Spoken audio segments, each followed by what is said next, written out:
Assalamualaikum warahmatullahi wabarakatuh. Alhamdulillahirabbil alamin. Allahumma salli ala sayyidina Muhammadin nabi ummi wa alihi washabihi ajmain.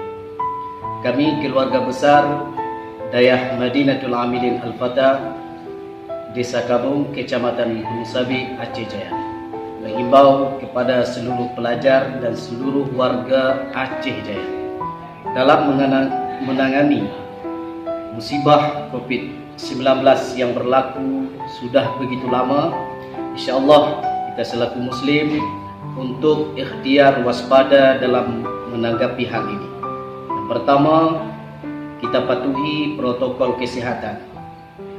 Mungkin dengan jalan memakai masker, membasuh tangan, berwudu pada setiap saat, dan menjaga kebersihan lingkungan Dayah dan kampung kita masing-masing. InsyaAllah dengan hal demikian, dengan doa kita bersama, semoga Allah Subhanahu wa ta'ala akan mengangkat musibah ini dari penjuru dunia ini. InsyaAllah. Wabillahi taufiq wal hidayah.